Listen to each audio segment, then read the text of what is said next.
బులెటిన్లో మరో breaking news చూస్తున్నాము. హైదరాబాద్ ప్రముఖ యూట్యూబర్, ప్రపంచ యాత్రికుడు, యూట్యూబ్ ఛానల్ నిర్వాహకుడు అన్వేష్ పై సైబరాబాద్ క్రైమ్ పోలీస్ స్టేషన్లో కేసు నమోదైంది.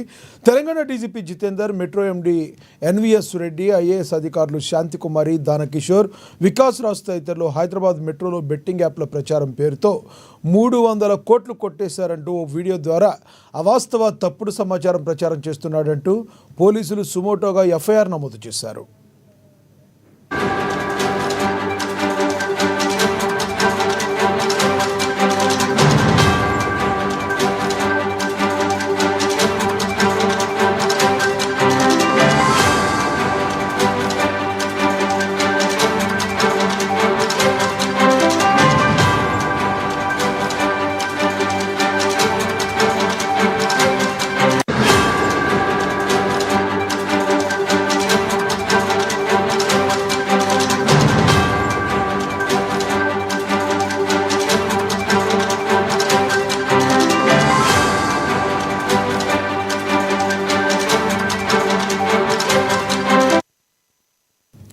హైదరాబాద్ ప్రముఖ యూట్యూబర్, ప్రపంచ యాత్రికుడు, యూట్యూబ్ ఛానల్ నిర్వాహకుడు అన్వేష్ పై సైబరాబాద్ సైబర్ క్రైమ్ పోలీస్ స్టేషన్లో కేసు నమోదైంది.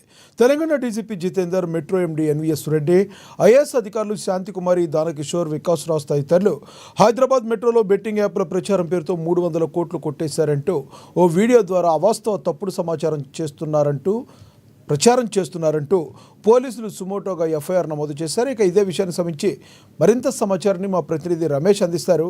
రమేష్, చెప్పండి, అన్వేష్పై కేసు నమోదైంది. ఒకవేళ అన్వేష్ని తీసుకొస్తే భారతదేశానికి మళ్ళీ తీసుకొచ్చే అవకాశం ఉందా? ప్రయత్నం చేస్తున్నారు. గ్లోబల్ యాత్రికుడు అలాగే ప్రముఖ యూట్యూబర్ అన్వేష్ పై కేసు నమోదు చేశారు సైబరాబాద్ పోలీసులు. అయితే బెట్టింగ్ యాప్ల మీద ఆయన ఒక ఉద్యమాన్ని చేపట్టారని చెప్పొచ్చు. ఆయన చేసినటువంటి వీడియో ఆధారంగా లోకల్ బాయ్ నాని నుంచి చాలా మంది ప్రముఖమైనటువంటి యూట్యూబ్ ఛానళ్లు అలాగే ఇన్ఫ్లుయెన్సర్ల మీద కేసులు కూడా నమోదు చేయడం జరిగింది. చివరికి సినీ నటుడు ఆలివర్ కూడా బెట్టింగ్ యాప్స్ ప్రమోట్ చేస్తున్నారంటూ ఆయన ఆధారాలతో పాటు బయటపెట్టడం జరిగింది. కొంతమంది సినీ తారలు, సెలబ్రిటీలు కూడా వాళ్ళు తెలియక మేము కొన్నిసార్లు చేయడం జరిగింది, ఆ తర్వాత పద్ధతి మార్చుకుందామంటూ కూడా చెప్పడం జరిగింది.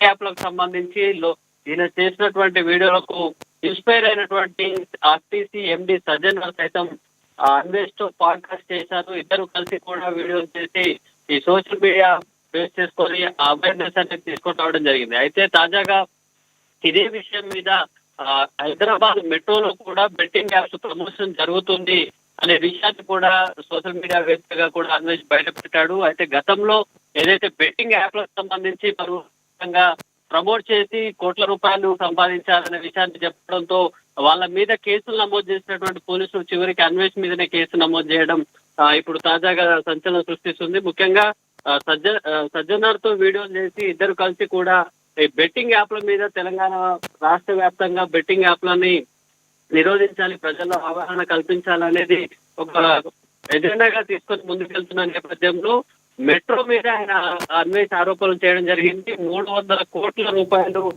కొట్టేశారు బెట్టింగ్ యాప్ ప్రమోషన్ లో భాగంగా. ప్రధానంగా ఏదైతే ఆరోపణలు అన్వేష్ చేశాడో మాజీ సిఎస్ శాంతికుమారి కావచ్చు, వీళ్ళందరి మీద అతని దగ్గర ఆధారాలు ఏమైనా ఉన్నట్టుగా ఏమైనా చెప్పాడు అతను? అంటే మెట్రోలో డిస్ప్లే ఉంటుంది. నాకు ముఖ్యంగా ప్రమోషన్స్ యాడ్స్ సంబంధించి డిస్ప్లే యాడ్స్ కానీ ఆర్ట్ ప్రమోషన్స్ కానీ అంటే పెయింటింగ్ల ద్వారా, హోర్డింగ్ల ద్వారా బెట్టింగ్ యాప్ ప్రమోషన్